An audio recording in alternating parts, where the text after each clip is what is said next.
Good afternoon. My name is Dan Scripps, Chair of the Michigan Public Service Commission. I call this meeting of the Commission to order on December 1st, 2023 at 1:02 p.m. Madam Secretary, please call the roll. Chair Scripps. Present. Commissioner Paratek. Present. Commissioner Carrion. Present. Mr. Chair, you have a quorum. Thank you, Madam Secretary. Today's meeting is being held in person at the Commission's office at 7109 West Saginaw Highway in Lansing, Michigan. I see that we are getting close to capacity in the room here. We do have overflow room in the Superior Room, which is just out the doors and down the hall, also on this floor. We are also hosting this meeting remotely using Microsoft Teams. It is compatible with all browsers except Safari. Telephone relay service is available through the phone option. If you are participating via Microsoft Teams, you may also turn on the live captions by clicking on the More button at the top right of your Teams window, then clicking on Language and Speech from the drop-down menu, and finally clicking on Turn on Live Captions. As indicated in the notice for today's meeting, if we lose the remote connection, the Commission will not recess. The meeting will be recorded and available for future reference on the Commission's website. In addition, the Commissioners can receive comments via mpsc_commissioners@michigan.gov. And for reference, this email is also included in today's meeting notice. We will have an opportunity for the public to make comments as provided in the agenda. A few notes about this. Comments are limited to 3 minutes and one per person. Given the number of individuals attending here today, we are prepared to stay a bit beyond our stated meeting end time of 2 o'clock, but we do have a hard stop at 2:30, and we'll try and take as many comments as possible in that time. If you would like to make verbal comments, you must do so in person or remotely through Microsoft Teams, or call into the meeting by phone. As mentioned in the notice for today's meeting, we will take public comments in the following order. First, from individuals attending in person, and then if we still have time, comments from individuals participating remotely who have entered the speaker queue. For individuals attending in person and who want to make a verbal comment, please fill out a comment card. We already have a number of them up here, but they're available at the front table near the podium. We will take those in the order that they are received. For individuals participating remotely by Microsoft Teams and who want to make a verbal comment, you may click on the Raise Hand button at any time to be queued up for comment. For individuals participating remotely by phone, you may press *5 at any time to be queued up for comment. Public commenters on both Microsoft Teams and on the phone are added to the same speaker queue and will be called upon in the order they entered the speaker queue after hearing from those attending in person. Please do not lower your hand or press *5 again, or you will be removed from the speaker queue and lose your place in line. And finally, to minimize disruptions, attendees participating by Microsoft Teams or by phone will be muted until we reach the time for public comment. The first order of business is approval of the agenda for today's meeting. Thank you, Chair. I move for the approval of the agenda for today's Commission meeting. I second the motion. Is there any discussion? We will now have a vote on the motion to approve today's agenda. All those in favor of the motion say aye. Aye. Aye. Aye. Any opposed? The motion carries by unanimous vote. The agenda is approved. The next item of business on the agenda is approval of the minutes from the November 9th, 2023 Commission meeting. I move for the approval of the minutes from the November 9th, 2023 Commission meeting. I second the motion. Is there any discussion? We will now have a vote on the motion to approve the minutes from the November 9, 2023 Commission meeting. All those in favor of the motion say aye. Aye. Aye. Aye. Any opposed? The motion carries by unanimous vote. The Commission meeting minutes of November 9, 2023 are approved. The next item of business on the agenda is the approval of orders and minute actions on the consent agenda. And today the Commission is assisted by Staff Attorney Shannon Wambaugh. I recognize Ms. Wambaugh. Thank you, and good afternoon. Today's consent agenda consists of 2 communications matters, 6 electric matters, and 2 gas matters. The proposed orders and minute actions for these matters have been thoroughly vetted by the Commission's technical and legal staff and are ready for your approval. Thank you, Ms. Wambaugh. I move for the approval of the orders and minute actions on the consent agenda. I second the motion. Is there any discussion? We will now have a vote on the motion to approve the orders and minute actions on the consent agenda. All those in favor of the motion say aye. Aye. Aye. Aye. Any opposed? The motion carries by unanimous vote. The orders and minute actions on the consent agenda are approved. I recognize Ms. Wambaugh. Item 4A1 is case number U-21297, which involves an application filed by DTE Electric Company for authority to increase its rates for the sale and distribution of electric energy. Staff member Sarah Molkoff will describe this order. Good afternoon, Commissioners. My name is Sarah Molkoff. I serve as a Commissioner Advisor in the Commission office. On February 10th, 2023, DTE Electric Company filed an application with the Commission to increase its rates, amend its rate schedules and rules governing distribution of electric energy, and for miscellaneous accounting authority. The rate increase sought in this proceeding is based on the company's projections for investment, expense, and revenue for a 12-month billing period ending November 30th, 2024. DTE Electric initially requested a base rate increase of $622 million or $619 million if the Investment Recovery Mechanism, or IRM, proposed by the company was accepted. Later, in its reply brief, the company supported a revised deficiency of $580 million or $583 million without the approval of an IRM. DTE Electric proposed a return on equity of 10.25% with an overall rate of return of 5.7% after tax and 7.11% pre-tax. The company also requested a permanent capital structure of approximately 50% equity and 50% long-term debt and included a projected average rate base of approximately $22.6 billion for the test year. The company explained in its application that additional revenues are necessary for several reasons: increased investments in plant or overall plant value of the utility contained in its rate base involving generation, increased investments in the electrical distribution system to support the company's carbon reduction plans and the state's clean energy goals, to improve power reliability, and to recover associated depreciation and property tax increases. The company's application also included a request for tree trimming surge funding for calendar year 2025, as well as requests for various accounting proposals, including regulatory asset treatment for certain costs associated with the company's delivered fuel electrification pilot and power supply cost recovery accounting treatment for potential tax credits related to nuclear generation. The company proposed several pilots pertaining to electric vehicle charging, distribution, non-wire alternative, and battery energy storage, demand response initiatives, and a customer option to prepay for electric service.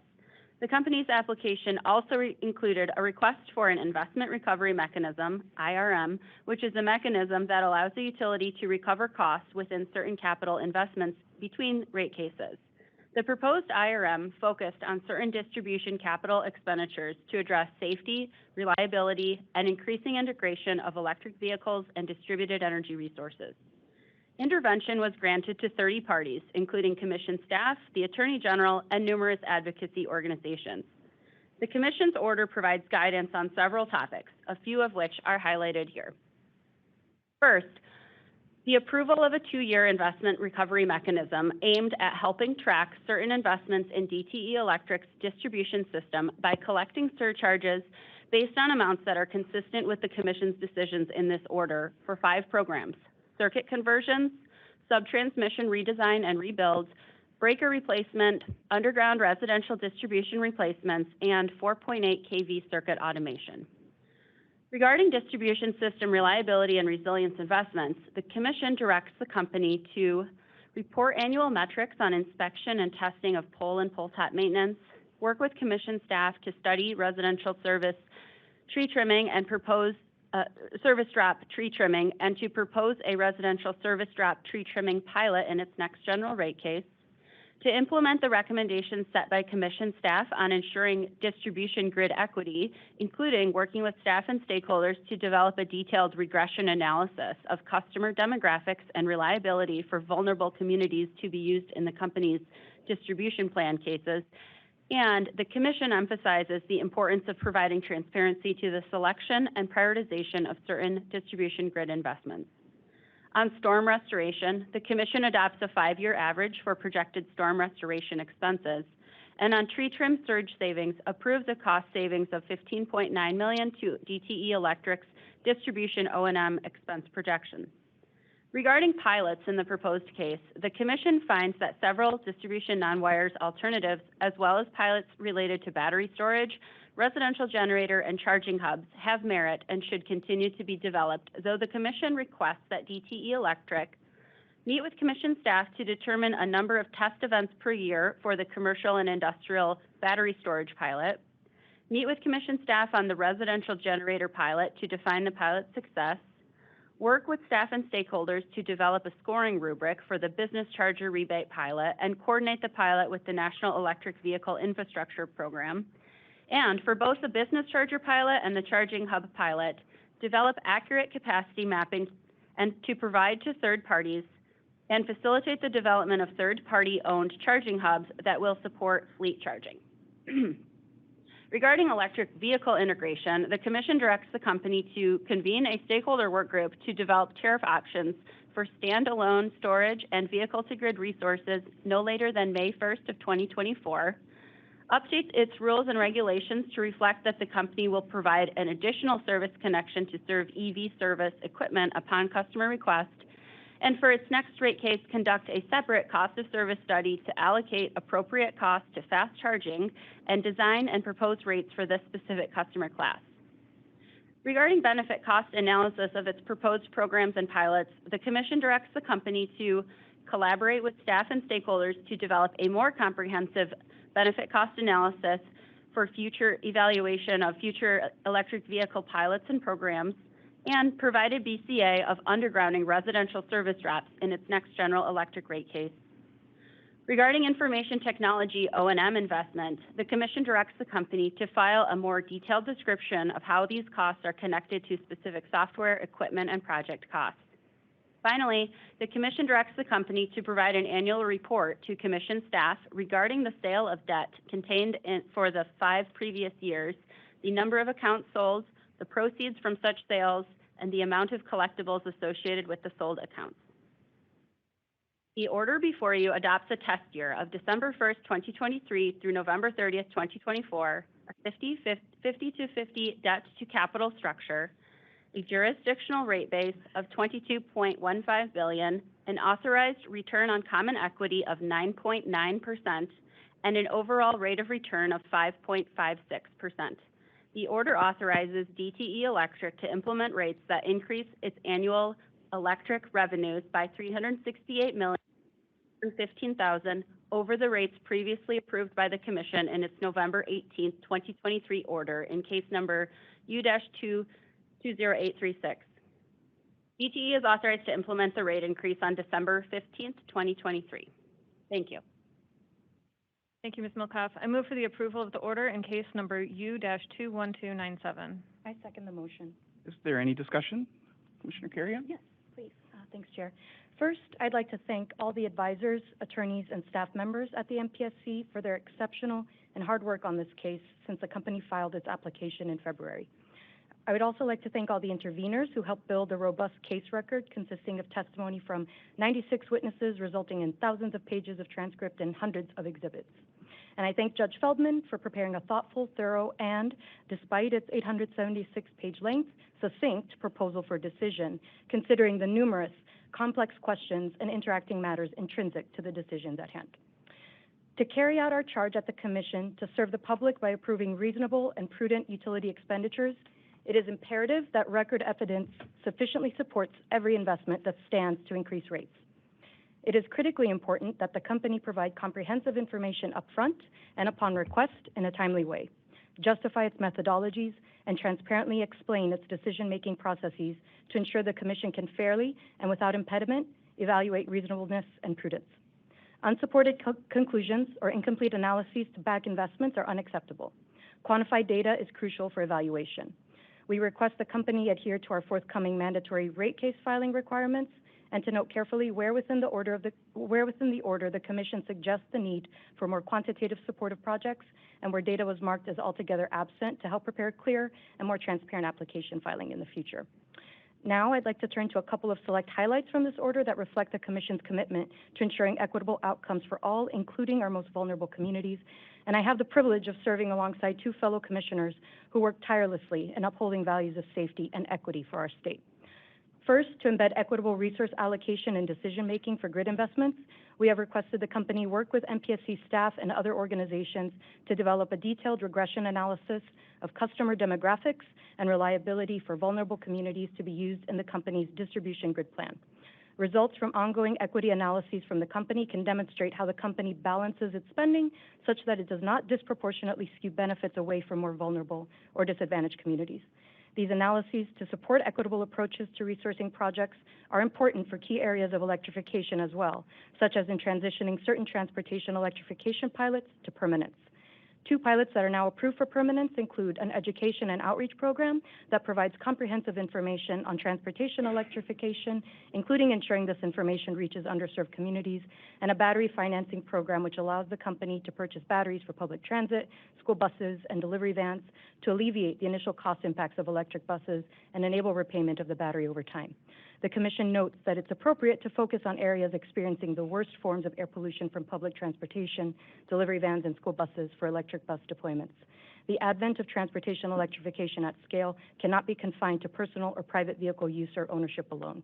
To ensure equitable access to clean transportation, electrifying multiple mobility modes will be required. And finally, for any type of proceeding in which a company participates, the Commission continues to emphasize the need for external party input and ongoing collaboration in developing plans and filings, including distribution grid plans or transportation electrification plans.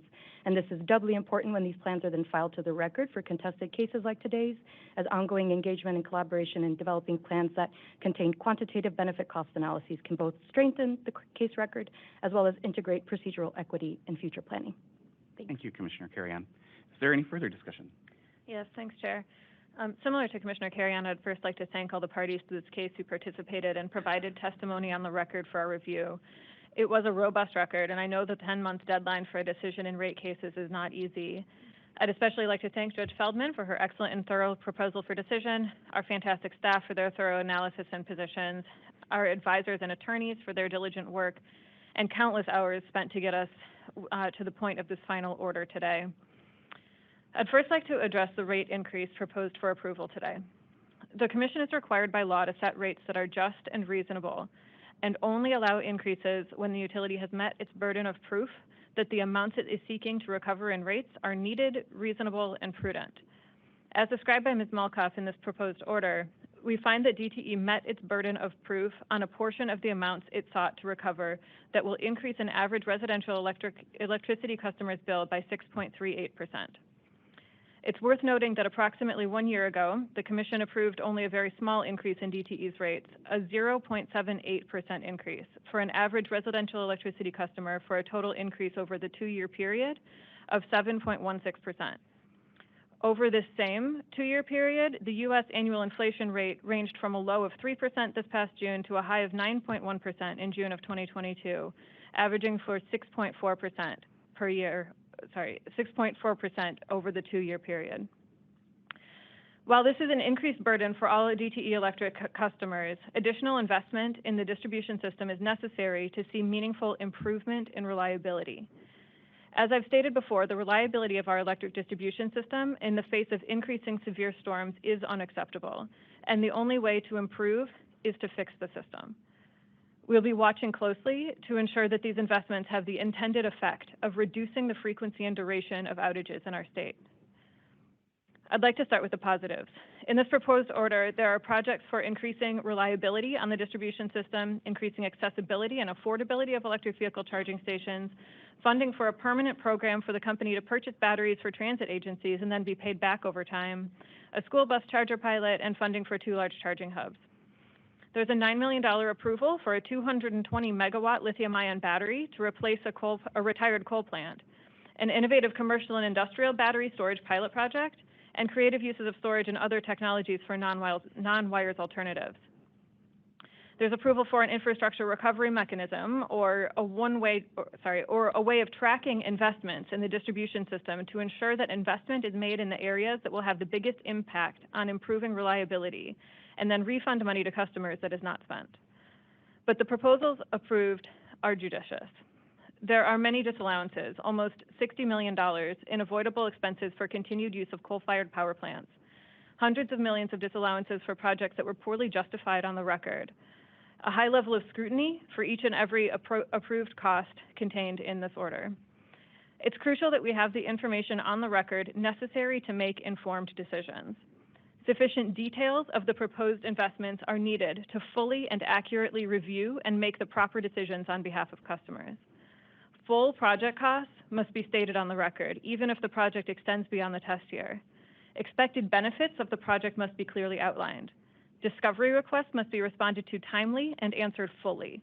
The failure of the company to adequately address and timely respond to discovery requests interferes with the party's ability to review requests and in turn hinders our ability to determine whether a cost recovery is reasonable and prudent. Methodology for rankings in the company's global prioritization model or any underlying model supporting investments must be explained, transparent, and consistent. Detail on IT investments must be clearly defined and identified by category, including descriptions of each category and actual and projected expenses. There must be sufficient data, detail, and support on the record, as I just described, if DTE expects to spend customer money on their projects in the future. Thank you, Commissioner Peretick. And finally, before we vote, I want to thank you both for your comments. I'll try and avoid repeating what you said, but also want to share a couple of remarks. First, there are a number of investments included in the order before us that follow through on the approvals given as part of DTE's most recent integrated resource plan. These are important investments, and I'm pleased to see them included in this order. In addition, much of the investment proposed for approval in this order is squarely focused on improving reliability and decreasing the number and duration of outages, and that's as it should be. The Commission remains committed to supporting reasonable and prudent investments in basic grid infrastructure so long as there is adequate support for these investments on the record. And there are significant investments included in key strategic capital programs in the order before us, as well as additional funding for tree trimming. At the same time, there are already significant rate pressures on Michigan customers, making it all the more important for DTE to prioritize how it spends the revenues it collects from customers in ways that deliver meaningful improvements in reliability. So while the order supports key reliability investments, it also disallows funds for programs that were inadequately supported and other proposed investments that could be avoided, as my colleagues have noted. One additional element that is included in the order before us, as Ms. Malkoff mentioned, is approval of DTE's proposed investment recovery mechanism tied to core distribution investments. This approach is similar to what we've used for many years now, associated with the replacement of DTE Gas's old mainline system, and provides greater certainty of recovery for DTE to enable moving forward with these no-regrets investments, while also protecting customers by ring-fencing ratepayer dollars to be used only for the specific categories for which they're intended, and requires a refund to customers for any funds not spent on these programs. This is an important balance to ensure that customer funds are used in the way they are intended as we take the necessary steps to reduce outages. I also want to highlight language in the order around the opportunities connected with the U.S. Department of Energy's Loan Programs Office, and particularly the $250 billion in lending authority associated with the Energy Infrastructure Reinvestment Program established under Section 1706 of the Inflation Reduction Act, and to encourage DTE to pursue every available opportunity to reduce the cost impact to customers as they undertake the significant investments needed to rebuild its system.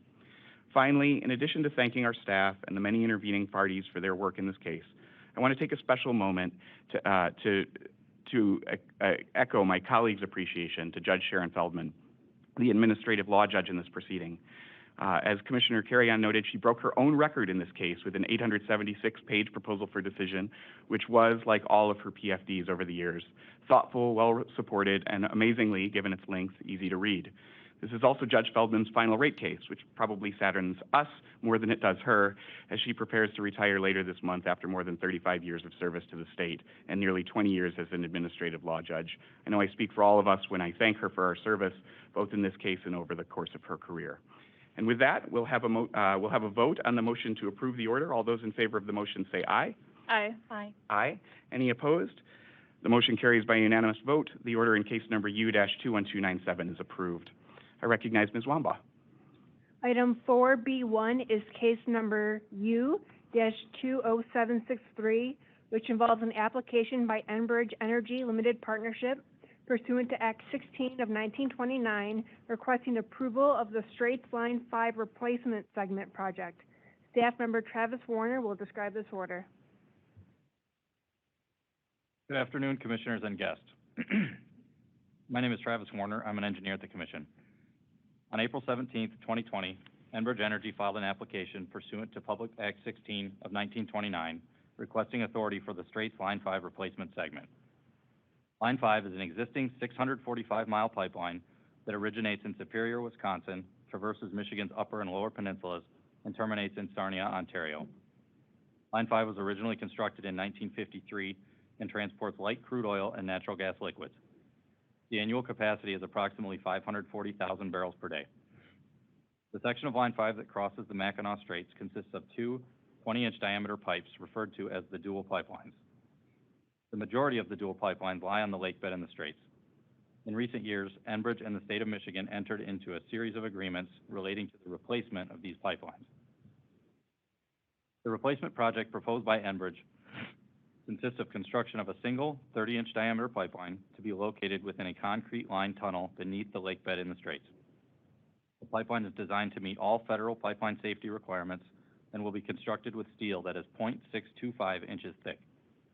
Before the pipeline is placed into operation, it will undergo testing at pressures greater than its maximum allowable operating pressure. Once the replacement pipeline is constructed and tied into the remainder of Line 5, the retired dual pipelines will be deactivated. The tunnel will be constructed at depths between 60 and 370 feet below the lake bed, primarily through rock. It will have a diameter of 21 feet and will be constructed using a tunnel boring machine with precast tunnel lining.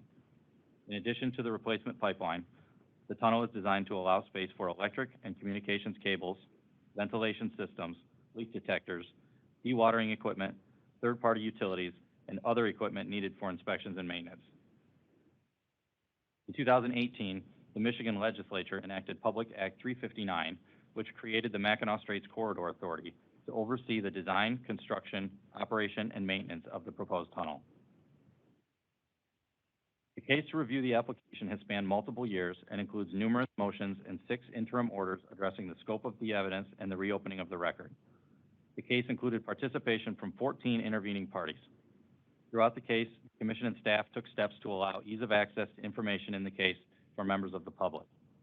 The Commission received more than 23,000 comments, and the record consists of more than 2,500 pages. In evaluating an application under Act 16, the Commission utilizes a 3-pronged test. 1, whether the applicant has demonstrated a public need for the proposed pipeline. 2, whether the proposed pipeline is designed and routed in a reasonable manner. And 3, whether the construction of the pipeline will meet or exceed current safety and engineering standards. Additionally, courts have found that state agencies have an obligation to apply the requirements of the Michigan Environmental Protection Act to regulatory decisions, including pipeline siting cases. The order before you addresses considerations for applications under Act 16, as well as obligations under the Michigan Environmental Protection Act. First, the order finds that there is a public need for Line 5 products and a public need for the replacement project to protect the resources of the Great Lakes. Second, the order finds that the route, location, and design of the Line 5 replacement segment is reasonable and is a significant improvement over the dual pipeline configuration. It virtually eliminates the risk of anchor strikes, and the tunnel will serve as secondary containment to prevent product from reaching the straits. Third, the order finds that the replacement segment meets or exceeds current safety and engineering standards. Pursuant to the Michigan Environmental Protection Act, the Commission must make a determination of whether the project would impair the environment, and if so, whether there are reasonable and prudent alternatives to the proposal. While the order finds that the project will cause some impairment of the environment, the order notes that compliance with the permits issued by other agencies and having Enbridge outline its strategies to minimize impairments as part of its final mitigation plans would be sufficient to address most of the concerns. However, because there was a finding of impairment, the Michigan Environmental Protection Act requires the Commission to evaluate other alternatives to the project. The order finds that none of the alternatives evaluated are feasible and prudent alternatives to the proposed project, and many would have a greater environmental impact than the tunnel project. The order before you approves the application for construction of the Straits Line 5 replacement project with conditions. Enbridge must receive all governmental approvals, and there may be no significant changes to the route and location of the replacement segment without further application to and approval by the Commission. The order finds that there is insufficient evidence on the record that the pipeline could be safely co-located in the tunnel with third-party utilities, and that no third-party utilities may be co-located in the tunnel without further application to and approval by the Commission. The order requires Enbridge to provide the Mackinac Straits Corridor Authority with a detailed risk management plan for the tunnel design. And lastly, the order requires Enbridge to implement additional procedures and testing for girth welds that exceed federal pipeline safety requirements. Thank you. Thank you, Mr. Warner. I move for the approval of the order in case number U-20763. I second the motion. And before we vote on this order, just a few remarks. It is axiomatic that the Commission speaks through its orders, and the order in this case, at more than 350 pages, includes a comprehensive overview of the evidentiary record and a detailed explanation of the Commission's findings on how that evidence was applied to the legal framework for evaluating Act 16 pipeline cases. As such, I won't review the entire substance of the order or the 6 other Commission orders in this proceeding since it was initially filed in April 2020. I did want to take a moment, however, to review a bit of the context around this case. As we meet here today, Line 5 continues to move crude oil and natural gas liquids through the dual pipelines lying on the bottomlands of the Straits of Mackinac. Over the course of today, approximately 540,000 barrels, or 8.8 million gallons, of crude oil and NGLs will flow through those lines. A leak from those lines would be even worse than Enbridge's 2010 oil spill into Talmadge Creek and the Kalamazoo River, the worst inland oil spill in U.S. history. An oil spill in the Straits would be, in a word, catastrophic. The evidence in this case suggests that the most likely cause of such a spill, or specifically, the dominant threat, representing more than 75% of the annualized total all-threat failure probability, comes from an anchor strike. Nor is such a threat purely theoretical. It happened just 5 years ago when an anchor struck and dented the dual pipelines lying on the bottomlands of the Great Lakes. Fortunately, the pipeline didn't rupture in that case, but there's no guarantee we'd be so lucky the next time. It's clear we need to get those pipelines off the bottomlands and out of the Great Lakes.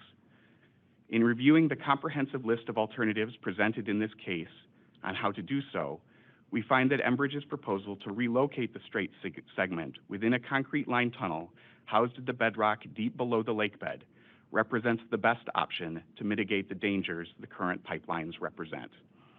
That is not to say that this pipeline, or any pipeline, represents the only way to transport these products.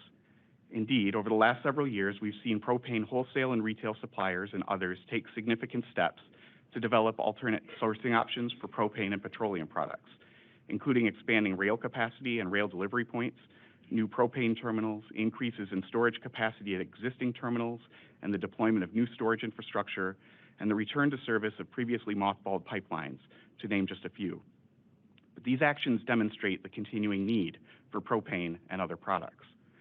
Yet a determination of public need for the replacement segment at issue in this case is not limited to whether other sourcing options may exist. And at a minimum, relocating the pipeline into a tunnel provides additional options and maintains an additional layer of resilience for how we meet our energy needs in Michigan. And even as these other sourcing options develop, the evidence on the record suggests that, among the broad range of options and alternatives considered, relocating the Strait segment of Line 5 to a tunnel beneath the lake bed was the preferred option. At the same time, there is an active energy transition taking place, including the shift from fossil fuels to cleaner energy resources. The suite of legislation signed into law earlier this week will only help to accelerate that shift. Specifically, the legislation removes the prohibition on fuel switching and energy waste reduction plans, authorizes the development of efficient electrification plans, includes additional incentives for whole home building envelope improvements, and requires the Commission to conduct regular assessments of the potential for electrification of transportation, buildings, and industries, consistent with economy-wide elimination of greenhouse gas emissions in the state. At the same time, the order we just adopted in DTE's electric case includes making permanent some of their transportation electrification programs and improving needed investments to assure grid reliability and boost distribution capacity. These should also help as we electrify transportation and other end uses, reducing our reliance on fossil fuels and the infrastructure currently used to transport them. But this energy transition won't happen overnight. And in the meantime, we have a responsibility to approve the infrastructure needed to meet our energy needs and to take steps necessary to get the current pipelines off the bottomlands. Before closing, I want to thank Mr. Warner and our staff for their active engagement in this proceeding from their very beginning. Thank the 2 administrative law judges who presided over the course of this case, Judge Christopher Saunders and the late Judge Dennis Mack, who ran an admirable process that resulted in a robust evidentiary record and adhered to high standards of procedural justice. I want to thank the other intervening parties, and particularly the sovereign tribal nations, for the expertise they shared in developing the record in this case, and to the thousands of individuals who submitted comments and spoke at public hearings and commission meetings. I know that some of you are disappointed with our decision. I acknowledge that. But I also want to assure you that your participation improved both the process and the result.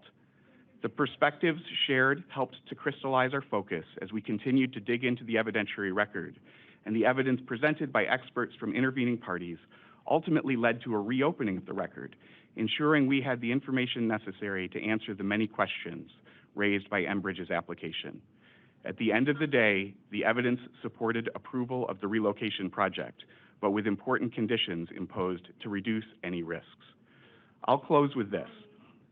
By approving the application to relocate the dual pipelines from the bottomlands of the Straits of Mackinac to a concrete-lined tunnel housed deep in the bedrock below the lake bed, we are an important step closer to finally, once and for all, removing the threat the current pipeline poses to our Great Lakes. And on that basis, I'm pleased to support this order. Is there any further discussion? Yes, thank you, Chair. Thank you for your comments. They were really excellent. And I would also like to note that, as always, the Commission speaks only through its orders, and these remarks are mine alone. I'd like to start by thanking the many parties that have participated in this case since its filing in 2020. It has been a long road to get to this point. And I would especially like to thank both of the ALJs, like you did, Chair Scripps, who expertly presided over this case, Judge Christopher Saunders and the late Judge Dennis Mack. And I'd also like to give a special thanks to the tribes who engaged in this case. Your testimony and input is valued and crucial to our state. And also a sincere Can we please have order? And also a sincere thanks to all the public who took the time to comment, email, and show up at our meetings and provide your perspectives. I know that many of you will be disappointed by the decision, but I can genuinely say that your comments, whether in writing, verbally, here in person, or over the phone or Teams, did make this process better. As Mr. Warner noted, we have a robust record of over 2,500 pages and an additional 23,000 comments from members of the public, thanks to many of you. As a result of this robust record, we found the need to reopen the record last year. Because of the importance of this decision, we found that we needed more testimony and evidence on the safety of the proposed replacement project. And as a regulator, ensuring safety is among my highest priorities. And even though this added complexity and time to the proceeding, I'm thankful that we were able to establish more data and build a better understanding of the engineering and design of the replacement project and its route through the tunnel. This additional evidence was necessary to make a fully informed decision. All of their decisions must be made according to the statutes that govern us and based on the record of the case in front of us. And in this case, Act 16 and the Michigan Environmental Protection Act are the governing statutes. So applying these laws, the order proposed before us finds that there is a public need for the replacement project and that it meets or exceeds safety and engineering standards and that it's designed and routed in a reasonable manner. However, given the importance of the Straits of Mackinac to the health and environment and people of Michigan, the proposed order has additional constraints and requirements, including more robust construction and testing practices, submission of a detailed risk management plan, and no presence of any third-party utilities without further application to and approval by the Commission. Protecting the Straits of Mackinac is crucial and was at the forefront of my mind throughout this case. The current dual pipelines laying exposed on the lakebed are not the best option for our state. 6 alternative configurations were assessed on the record, and the proposed order finds that the most reasonable and prudent of these alternatives is the proposed tunnel. The concrete tunnel provides increased protection from external damage, such as boat anchors, and also provides secondary containment. And this will ultimately maintain the greatest protection of Michigan's natural resources. This decision was not taken lightly, and I'm grateful for the sincere, thorough thought and consideration that my colleague Chair Scripps has spent on this decision as well. Thank you, Commissioner Pertic. We will now have a vote on the motion to approve the order. All those in favor of the motion say aye. Aye. Aye. Any opposed? Commissioner Carrion? I abstain. I began my service on the Commission on July 23rd, 2023. The application in this matter was filed on April 17th, 2020, approximately 3.5 years ago. In addition, this is a read the record matter with over 1,500 filings in the docket. The Commission received comments from more than 23,000 individuals and groups throughout the case, including written comments, comments from public hearings, and comments made at Commission meetings. Having been appointed to the Commission approximately 4 months ago, I have determined to abstain from voting on this matter. Thank you, Commissioner Carrion. The motion carries by a unanimous vote of 2 commissioners. The order in case number U-20763 is approved. We've now reached the time reserved for members of the public to address the Commission. As a reminder, this public comment period is for commissioners to listen to comments and concerns, not to answer specific questions. When providing comment, please indicate your name and where you live if you are willing to share so we have that for our records. Again, please limit comments to one per person and keep them to no longer than 3 minutes so that we have the chance to hear from as many people as possible. We do have a number of comment cards here in front of us, and so I will do what we typically do, and that is to call the first person and then to let the second person know that they're on deck. The first person today is Carol Sanborn, and Lynn Colby, you're up next. Ms. Sanborn. Hi, I'm Carol Sanborn. I'm blessed to live at 4550 North Hubbardson Road, Powamo, Michigan. I live just south of the Maple River in Lebanon Township. I'm here in opposition to MPSC U21471 ITC transmission line Nelson Road to Oneida. And once again here to voice my opposition to this project. ITC plans are violating the Electrical Transmission Line Certification Act 30 of 1995 by not providing an alternate route. When the line leaves my neighbor Celine Haar's homestead, there is only one route over the river and to the north. This is not right and against the law. Laws are made for the greater good, and ITC needs to listen to the people and moreover obey the law and provide an alternative route around our section, as both my son and I have provided suggested routes that affect less people and homesteads. As previously stated, the land near the river they want to go through is wetland. My husband used to farm it 40 years ago, and there is a reason it is not being farmed anymore. It is wetland. For the greater good, it is best not to build a 120-foot to 160-foot tall, 345 kilovolt monstrosity of a monopole on wetland ground. As stated previously, ITC and Consumers Power, or any other electrical company for that matter, need to work together for the greater good. If there are already existing easements captured, they should be working together for the greater good and using existing easements for these projects, not plowing through prime agricultural land that has just been tiled to enhance crop production and help ease erosion, or placing the lines extremely close to people's homes and creating concern about physical and emotional health issues.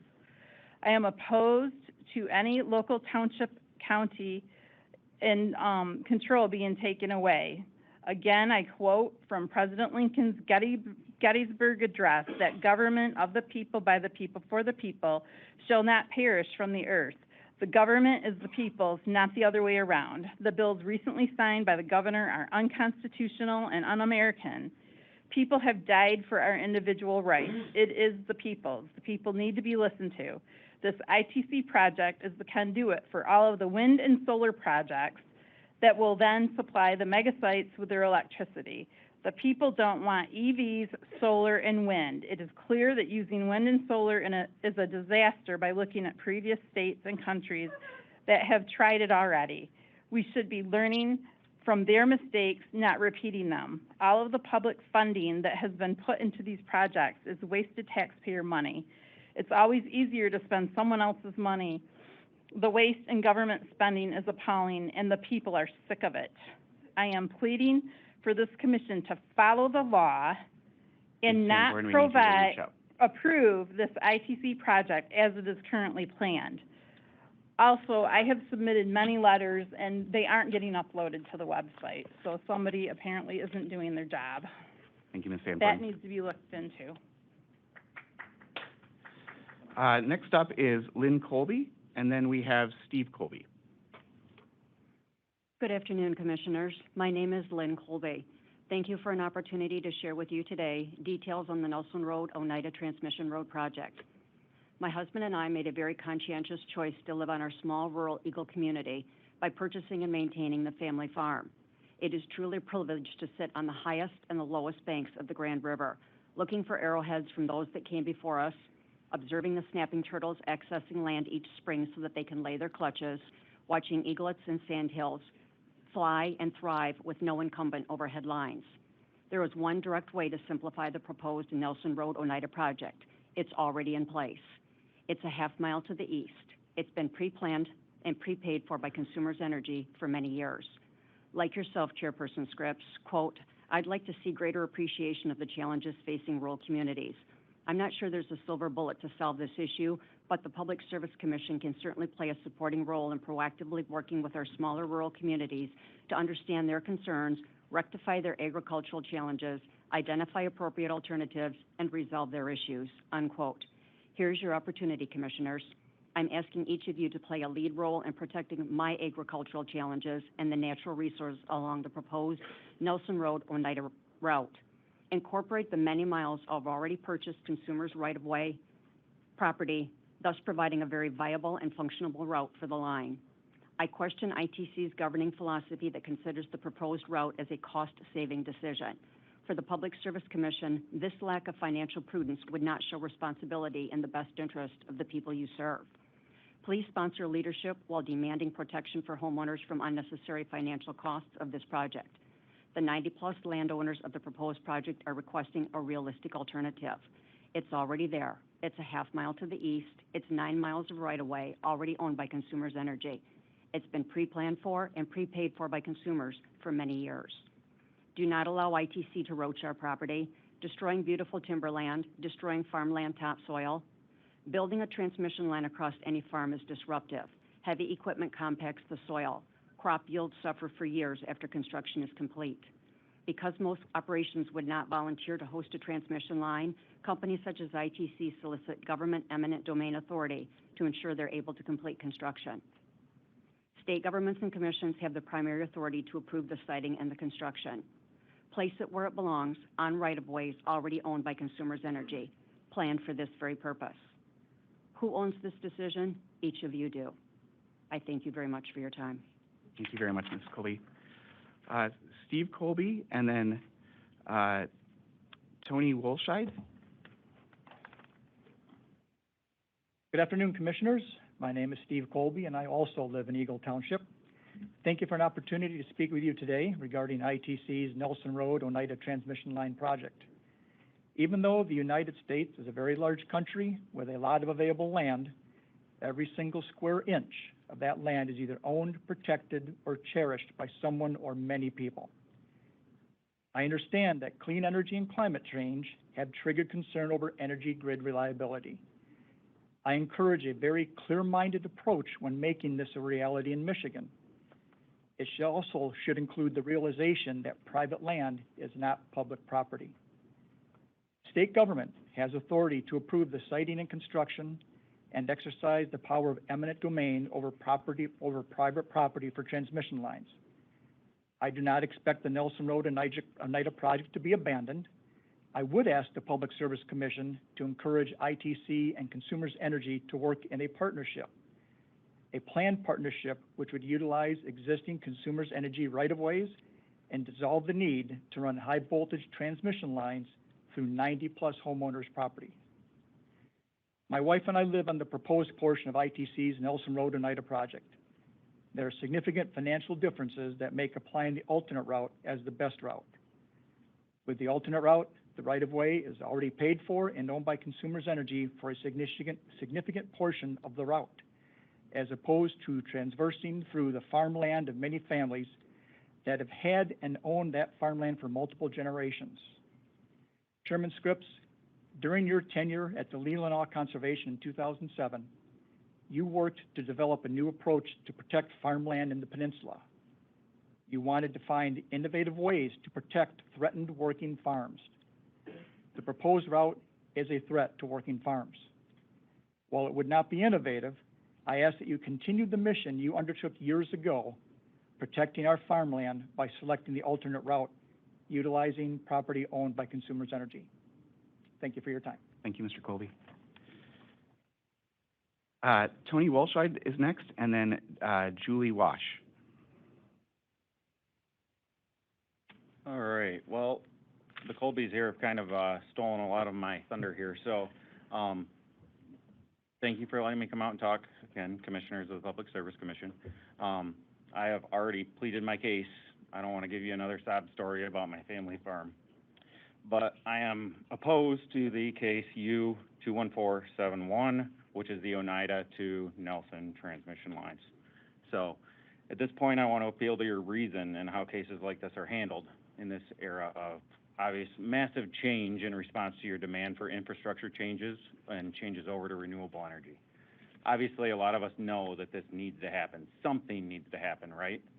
But these projects, we all know they're imagined with good intentions, and we're trying to prevent climate change and we're trying to build reliability. But we also have to think about how we can't jump all in without considering what we're doing to our neighborhoods and our people. So residents, even the environments of the areas where we're putting these in, we can't rush past precautions just to push projects through, just to meet deadlines, just to say, hey, we're all renewable by 2040, right? We can't do that. So this takes away any and all power from the average person, which goes against pretty much everything it means to be one of us, right? So ITC Holdings is the company behind this transmission line that I'm opposing. And honestly, I'm not opposed to them building a transmission line. I'm really not. I have objections with how they're going about it. I feel that they'd be better served by upgrading their current infrastructure, which would allow them to utilize their own right-of-ways, as they've already said, instead of taking property from landowners and basically demolishing what we've built our lives on. I'm also not naive enough to realize that ITC is getting tax incentives to build new lines. Why would I pay to maintenance your current lines if the taxpayers can pay to build new lines, right? I guess if the roof on my house went bad and I had to pay to repair it, I'd rather have somebody else pay for it. So I'm not going to get too far into that, but ITC Holdings showed a net income last year of $442 million, and that doesn't take into account the massive amount of money that Consumers Energy will be making by utilizing these lines to sell renewable energy to other states.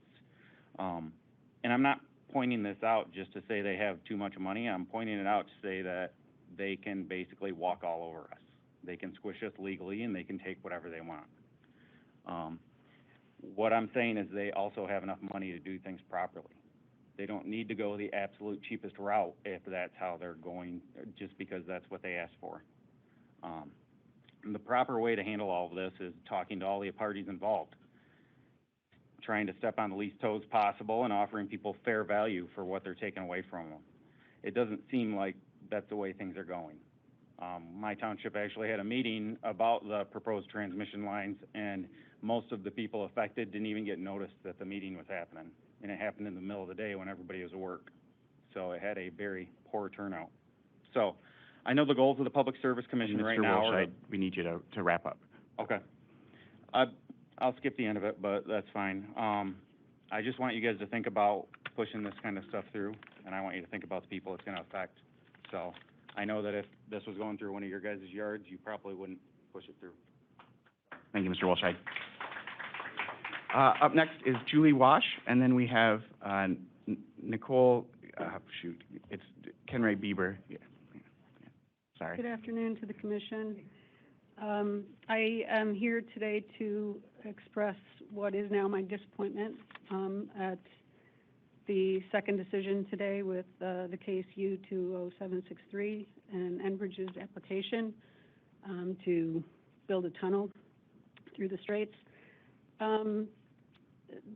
The most recent Michigan legislative session closed on Tuesday, November 14th. That means that all legislation passed in the session, including the clean energy package, goes into effect in 90 days. That is Monday, February 12th of 2024. In less than 90 days, your commission will have been granted expanded regulatory oversight to weigh factors like, quote, equity, environmental justice, affordability, and public health, unquote, when reviewing energy plans and permits that come before the commission. I'm here to talk about Enbridge's timing. The company known for delay tactics, known for letting the Kalamazoo pipeline leak, go for 17 hours, the company known for delaying the November 13th, 2020 expiration of its easement for 3 years now. The company known for delay in switching 2 state-based lawsuits to federal court, and the industry known for a 30-year delay in recognizing the effects of climate change is suddenly granted a permit hearing before the MPSC, before these new regulations go into effect, and your new expanded oversight is achieved. I'm not buying the timing, and the MPSC needs to know that this citizen will be holding you all and Enbridge accountable for who granted this hearing at this time. If it sounds like I don't trust Enbridge, here's why. They spent $1.2 billion in cleanup costs for Kalamazoo. They spent $2.63 billion in 2014, 4 years after the spill, to double the capacity of the line that caused the spill, and that was approved. So that's at least $3.8 billion that Enbridge has spent since 2010 in energy expenditures in Michigan. I'd like to show you a couple ads from the newspaper that Enbridge takes out to show wind turbines and also solar energy. They have not invested 1 cent in renewable energy in Michigan, not 1 cent. So I would like to express again my disappointment for the timing, my disappointment in Enbridge's claim to be a bridge to the energy future when they're asking to build a tunnel and not $1 is in renewable energy for the citizens of Michigan. Thank you. Thank you, Ms. Wash.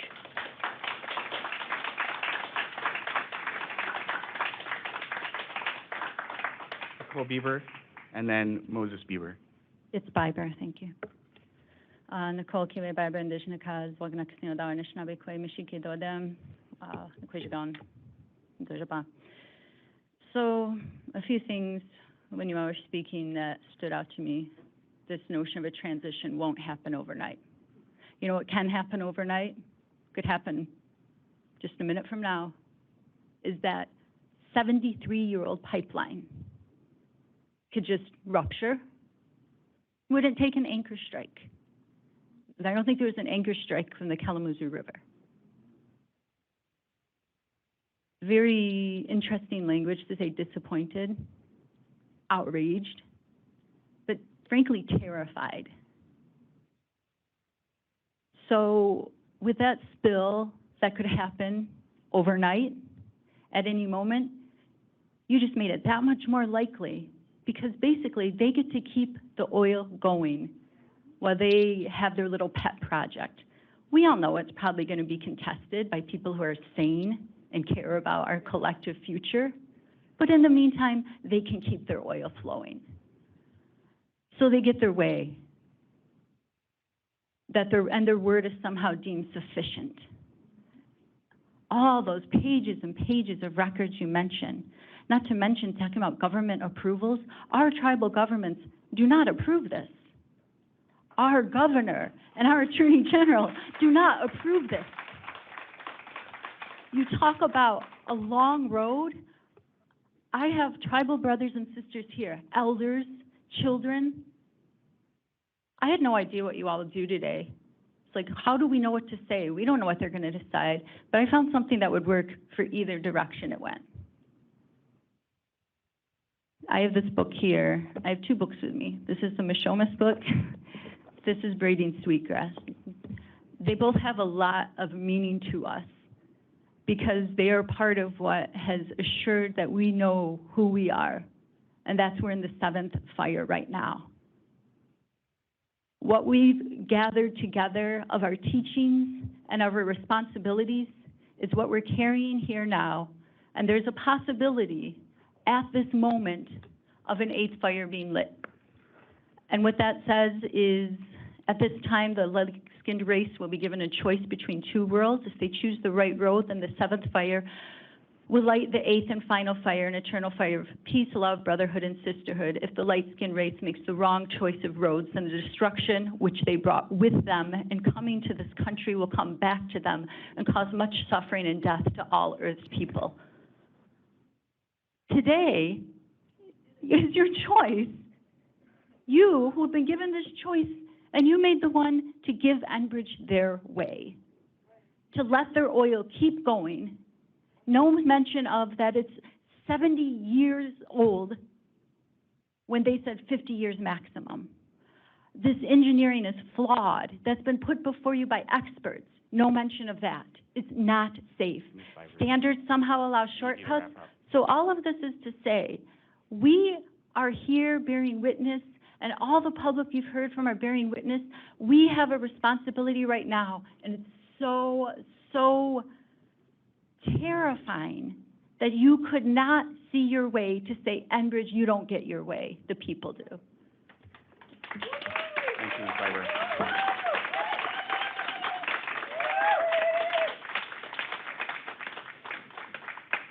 Moses Fiber.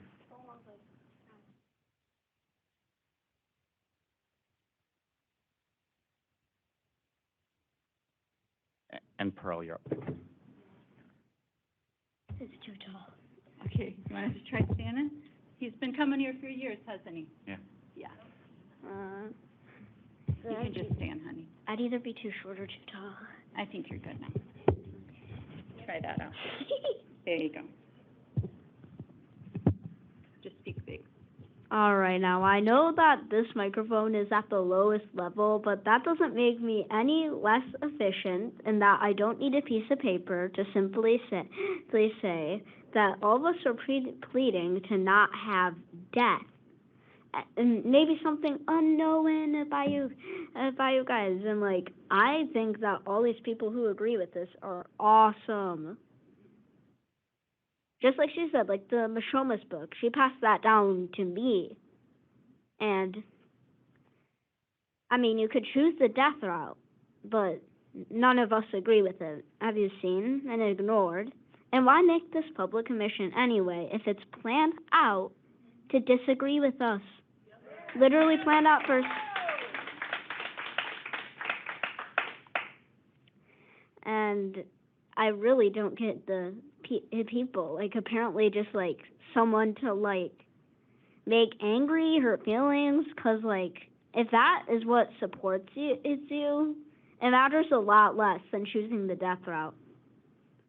And one thing is another, like, imagine a whole circle. And it's not even all bedrock, and even if it was, what would the tunnel do? Cover up the oil? All you have to do is just switch it on to take it out. There's about 5 people running line 5. Enbridge has a lot of people, but only 5 people in line 5. And like I said before, I do not need a piece of paper to plead for having life and not death. And like anybody who's laughing at me for a bad reason has a lesson to learn. Like I said, it would be a circle too, and like we've already had some small leaks here, and if we had another one, the ice is gonna come. And like it's worse enough now if they're not gonna shut down, but now they're planning to make another one. You see, I'm running out of jokes to make, and right now, I think it's like pretty much not hopeless, but maybe most of these so-called leaders think it should be hopeless. Think that the state itself should be hopeless and have everybody be deaf. And like in some building, we made like lots of pictures of the catastrophe, and what would they care? It would ruin themselves, and it would ruin all of us and you guys. And I don't get the point of ruining yourself. I'm like, they just want the money. They don't care.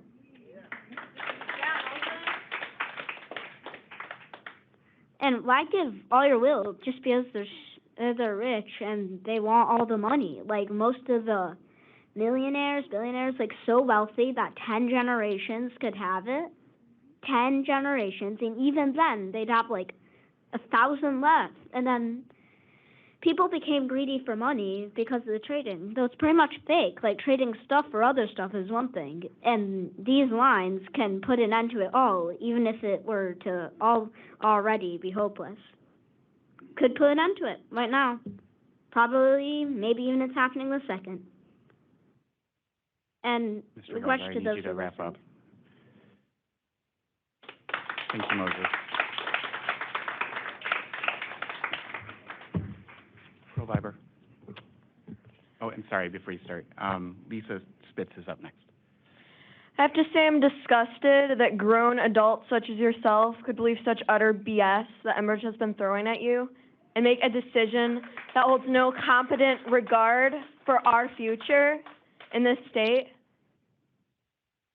Something that stood out to me when I heard you talking was the word reasonable. This is not a reasonable solution, it's a phony solution. Basically putting a Band-Aid on the tunnel. Okay, Enbridge does not have a plan when these huge machines go under the water to try and build this tunnel. They do not have a plan if they break. There's nothing like this has ever been attempted before, and it's not going to help if the tunnel were to leak. This is just completely illegal at this point. The governor told them to shut it down. The tribes told them to shut it down. And there's no words for how ridiculous it is that a decision like this could be made. Thank you.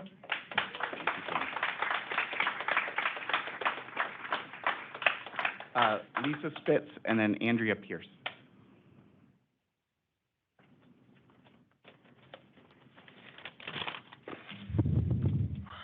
Hello, Commissioners. My name is Lisa Spitz. I'm a lifetime Michigan resident. I also represent the Washtenaw 2030 district. Thank you for the opportunity to talk. You've broken my heart. We are at the most critical time in human history right now. Our house is burning down. We must end the use of fossil fuels as fast as possible. We have less than 10 years to make changes to avoid the worst impacts of climate change. Washtenaw 2030 district supports fast transition to clean energy, and the Line 5 investment is contrary to that. Now, this is the part where I was very hopeful when I came here, but now I'm just going to say this to put it on the record. It's hard to see it as we're living it, but there's tremendous evidence that we are at the beginning of the very painful transition from the Anthropocene to the Symbiocene. The Anthropocene being the geological age when humans have affected the planet. The Symbiocene, symbiosis meaning mutually beneficial relationship. I'm still hopeful that we will find our way into the Symbiocene. I see a lot of evidence worldwide that we are getting there. But the fact that you would make this decision to lock us into this fossil fuel, I'm just crushed. One other thing about that, the Symbiocene, one other hopeful thing, humans have only been in our current extractive mode for 400 years, which is a fraction of our time on Earth. So there is hope that we will get our priorities correct and learn to be in a relationship with the rest of the natural world. The rest of this is all about how Enbridge didn't do anything adequate to address the issues, so there's no point in saying this now. I'm sorry that you were not able to put the public service ahead of the choice that you've made. And I do think that we are still going to find our way to the right path, I hope. Thank you, Ms. Spitz. Andrea Pierce, and then Bob Hamilton. Hello there. I'm Andrea Pierce, Wasnode Kwe Indigenakas, Wakanaka Singodawa Nadojaba, Makwa Nadodam. I am tribal. I am from Little Traverse Bay Band of Odawa Indians, and I have to tell you, I am completely disgusted by your vote. Totally and completely. I am disgusted that these children have to sit here and feel hopeless. Hopeless. Do you know what it's like to be their ages and feel hopeless in our government? Seriously, you're supposed to protect the Great Lakes, protect us. These pipelines and tunnels are going to go through my tribal lands, to my people's lands, through my community. And I think that's just reprehensible. I think what you've done here is just negligence, complete and utter negligence. And when this pipeline breaks and this tunnel breaks, 70-year-old pipeline, how long do you think it's gonna last? Seriously, how long? 70 years old, supposed to last 50, shouldn't have been in the Straits of Mackinac at all.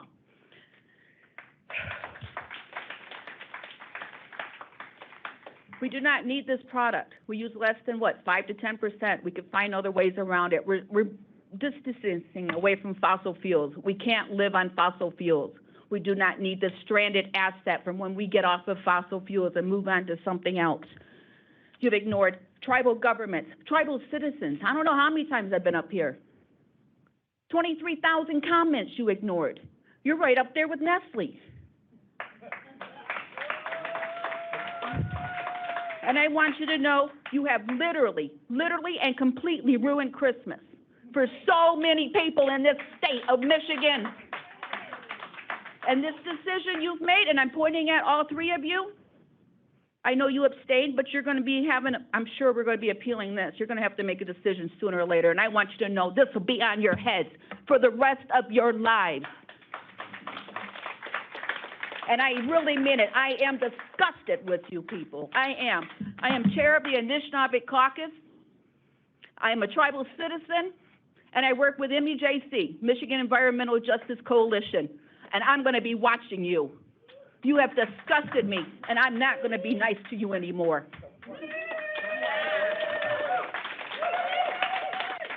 Thank you, Ms. Pierce. Bob Hamilton, and then Lauren Sargent. Good afternoon. Thank you. My name is Robert Hamilton. I live in Holland, Michigan. Hamiltons have lived in Michigan. I'm fourth generation here, not as old as some of our other generations who go back countless years. Your decision today to support this boondoggle is very disappointing, and it is a boondoggle. All it is a sleight of hand distraction so that Enbridge can continue to pump their petroleum under the Straits of Mackinac through the existing inadequate and unsafe infrastructure. This cement tunnel is never going to be built. It's not going to be built. They're just using it as it's one of those. What are the three great promises? Well, this is the fourth great promise. We're going to build a tunnel. That's what they're doing to us. They're just going to keep pumping until it breaks, like it did in the Kalamazoo River, like it has done in so many other sites, Saginaw Valley, other places. They have a terrible, terrible safety record. And your decision is allowing them to continue with their inadequate safety precautions. And one of the biggest jokes, I think, is this is going to be obsolete in, by my calculations, which aren't scientific, 15 to 17 years. They're going to put all this money into a technology that's going to be obsolete? No, they're not. They're just going to rely on process and procedure. Oh, we can't start yet, we can't start yet. And they know that, and they're just going to keep doing what they've been doing to the jeopardy and risk of everybody in this room, the folks that earn their livings up there, that fish up there, get their water from there, whose ancestors have lived up there for generations. It's a boondoggle, it's a distraction, and I'm disappointed that you supported it. Thank you, Mr. Hamilton. We have Lauren Sargent, and then Good afternoon. Nova. My name is Dr. Lauren Sargent. I'm with Washtenaw 350, and I am really disappointed, utterly disgusted, more like. You all ought to be hanging your heads in shame. And you should stop calling yourselves the Michigan Public Service Commission, because there was no public service apparent here this afternoon. So We already know, as the gentleman who just went before me already stole my thunder, we know what Enbridge is going to do. They're going to do what they've been doing, which is lying, obfuscating, wringing every penny out of their pipeline until it is no longer profitable, and they will leave us with the stranded asset. If we are incredibly lucky, that will happen before that pipeline ruptures, but I'm afraid that is not extremely likely at all. As you yourselves mentioned, it's out of date and very vulnerable. You also know that we need to eliminate our dependence on fossil fuels. Why, in God's name, would we contemplate any new infrastructure for fossil fuels, let alone under our Great Lakes and all through our whole state? We're nothing but a shortcut, and you're going to turn our lakes into an open sewer. You also know that there's a risk of earthquake if they do actually start to try to tunnel, because you have been provided with information that there's a fault line under there that has not been investigated. You also know that there are indigenous burial grounds and memorials that are yet to be fully identified, and they are very much deserving of protection. You know this because we told you so, and we found it and told you, and that's been completely ignored. And then to say, oh, thank you so much for tribal participation, bullshit. You completely ignored it, and you know it. So this is a shameful, short-sighted, and petty decision. Please, at least, remove public service from your title and letterhead and from the outside of this building, because it is misleading.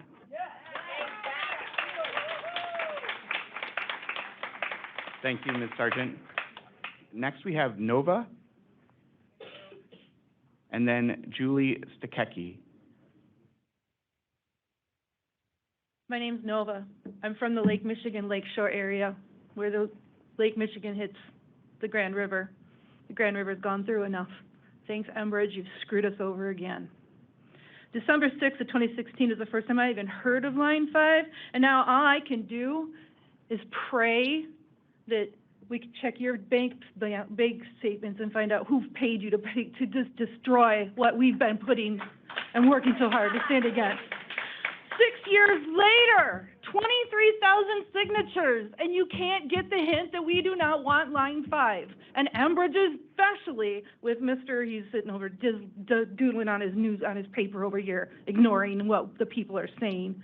It's a danger to the water, the residents of the state, and the eventual stranded asset. You have now sentenced the realities of Enbridge's past failures and irresponsible actions and policies to be our legacy, and you're responsible for it.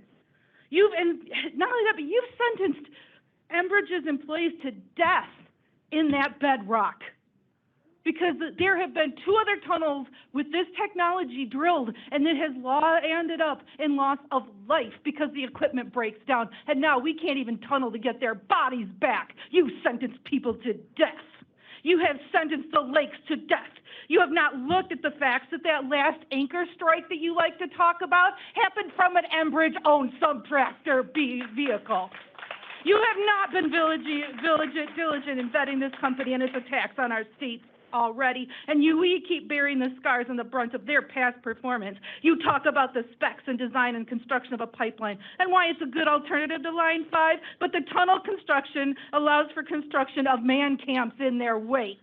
They are illegally running oil. They are trespassing. They have been evicted, and you're going to have to live with your parts in human trafficking and the sex trade that's going to come along. And we know Canada's history and the oil companies' roles in the trafficking of missing and murdered Indigenous women and girls in a tunnel that can be transported, and the publicized archaic fossil fuels, but also undocumented commodities such as humans in various states of health or unalignedness. And you have damned and doomed many generations to come. So I came here in opposition to this permit. Interesting how you went ahead and voted, even though there's 23,000 other voices, and mine today, and all these people today, and all our voices, but you didn't hear us. Wonder why. Check those pocketbooks. I'm standing in opposition to a tunnel permit, and I'll keep standing against it if I have to lay my fucking life down to it, because you don't care about anybody else's but your own, but I care about other people. I care about the state, I care about the water, and I care about my Indigenous brothers and sisters and their lives and the lack of security that you just gave us. So I hope you sleep well at what you've sentenced us to. Thank you, Nova.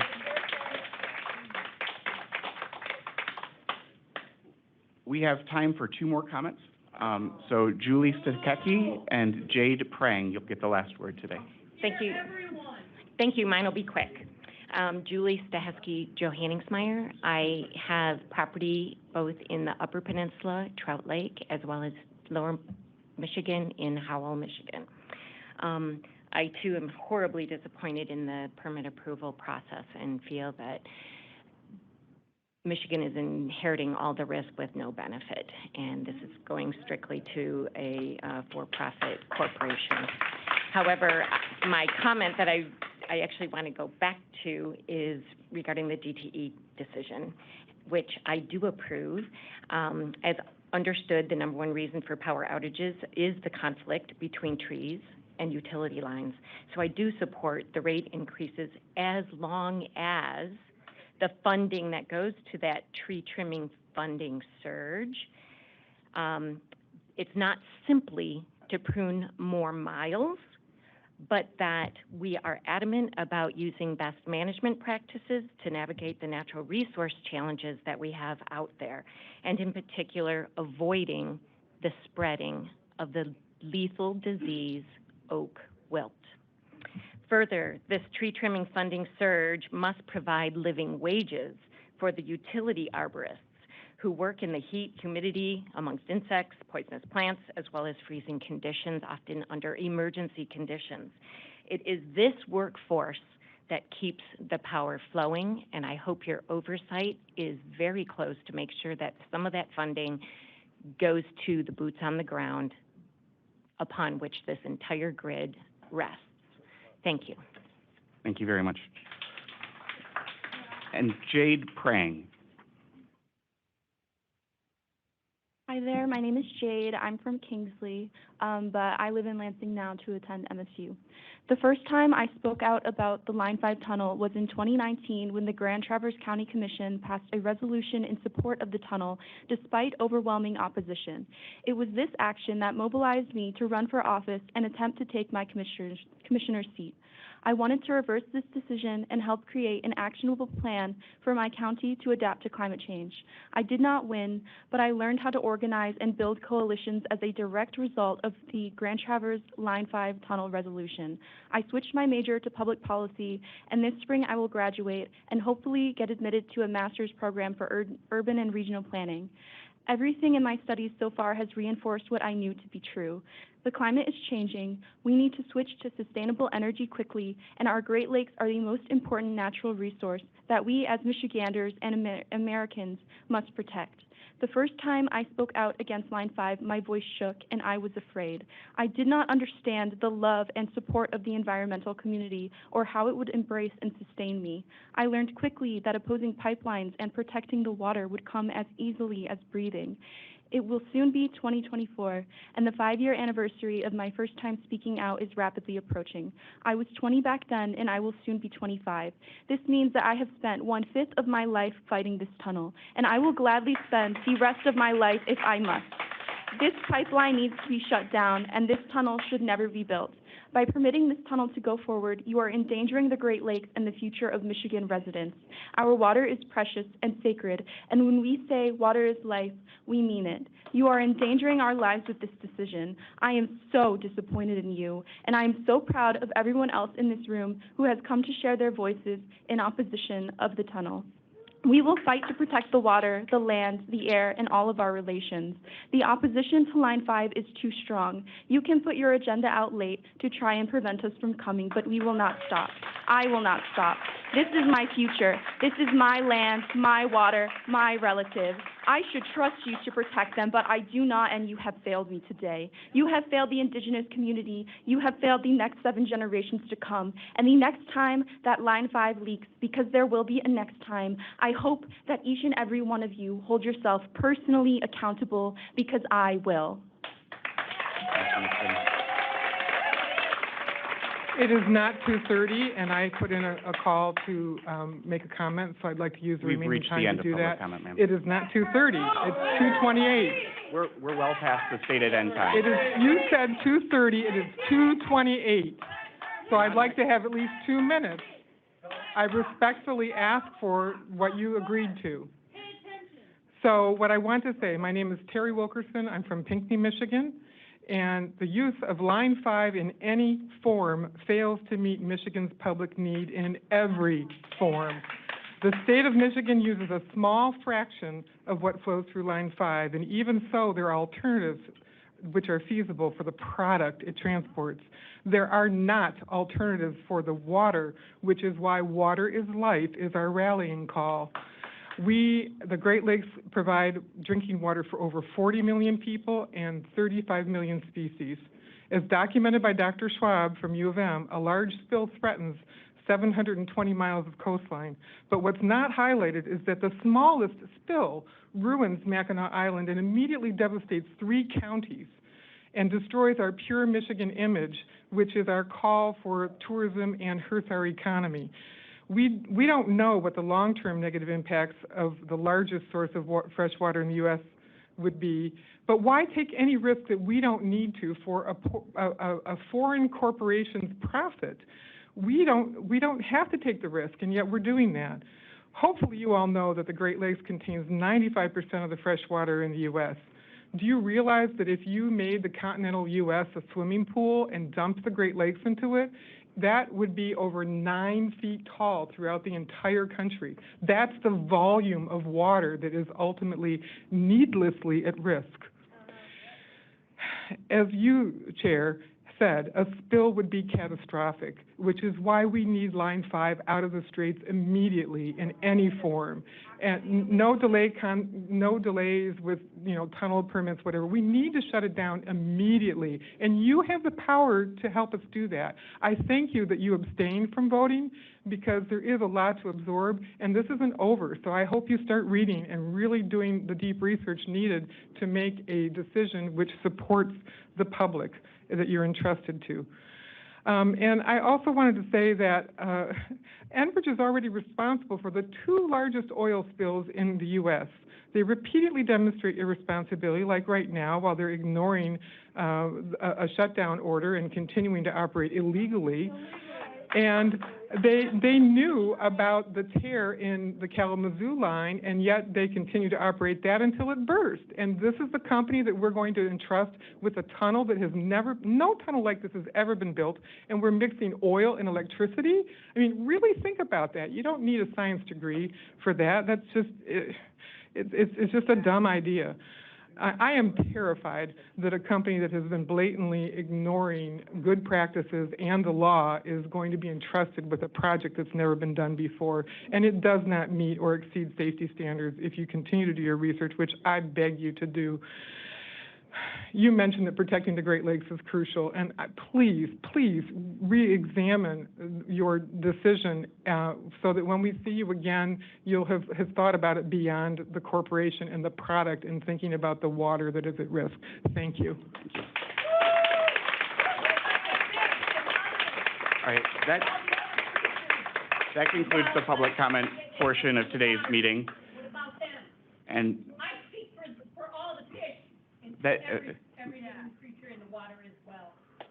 that concludes today's meeting. The next regular commission meeting is scheduled for Thursday, December 21st, 2023 at 1:00 p.m. Is there a motion to adjourn, Commissioner Parrish? Move to adjourn today's commission meeting. I second the motion. We'll now have a vote on the motion to adjourn the meeting. All those in favor say aye. Aye. Aye. Aye. Any opposed? The motion carries by unanimous vote. The meeting is adjourned. Thanks, everybody.